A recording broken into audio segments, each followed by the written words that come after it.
Hello, नमस्कार friends. कलानिकेतन art hub चॅनलमध्ये सर्वांचे मनापासून स्वागत आहे.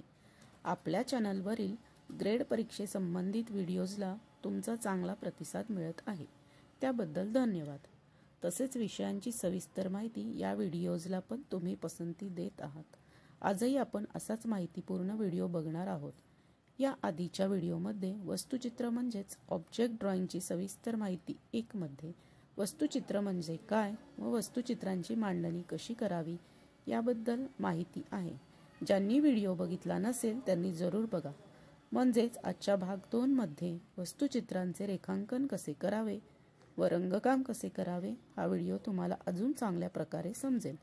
वस्तुचित्रांचे रंगकामासाठी वॉटर कलर, पोस्टर कलर किंवा ॲक्रेलिक कलर वापरता येतात. वस्तुचित्र काळजीपूर्वक पहा. वस्तूचा आकार, प्रमाण व टेक्स्चर आणि रंग यांचा बारकाईने अभ्यास करावा. वस्तूचा आकार व 2 वस्तूंमधील एकमेकांपासूनचे अंतर किती दूर आहेत हे पेन्सिलने हलक्या हाताने रेखाटावे. पेन्सिलच्या रेषा जास्त गडद नसाव्यात. त्यानंतर वस्तूवर प्रकाश कोठून पडतो आहे आणि त्यामुळे कोणती हायलाइट ठिकाणे आणि गडद सावली निर्माण होत आहे हे समजून ड्रॉइंग करावे. रंगकाम करताना आधी मूळ रंगात पाणी मिसळून फिकट लावावा. तो वाळल्यावर त्यावर मूळ रंगांच्या छटांचे रंगकाम करावे. सगळ्यात शेवटी गडद सावल्या आणि हायलाइट्स टाकावे. वस्तू सपाट दिसू नये म्हणून गडद रंगातून मध्यम रंगछट्टेमध्ये हळुवारपणे रंग मिसळावे. रंग फिकट वाटत असेल तर तो सुकल्यावर पुन्हा त्याच जागेवर त्याच रंगाचा दुसरा थर लावावा. यामुळे रंगाची तीव्रता वाढेल. वस्तूची जी सावली जमिनीवर किंवा टेबलवर पडते तिला पडछाया म्हणजेच कास्ट शॅडो म्हणतात.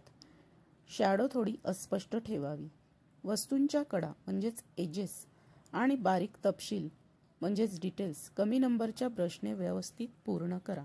वस्तूचे टेक्स्चर दाखविण्यासाठी योग्य रंग व रेषांचा वापर करावा. अशा प्रकारे स्टेप बाय स्टेप चित्र वेळेत पूर्ण करावे. चित्र फार लहान काढू नये. आजच्या व्हिडिओमध्ये वस्तुचित्र या विषयावर माहिती बघितली. व्हिडिओ कसा वाटला कमेंट करून नक्की सांगा. अशाच नवनवीन व्हिडिओंसाठी चॅनल बघत रहा. लाईक शेअर करा. धन्यवाद.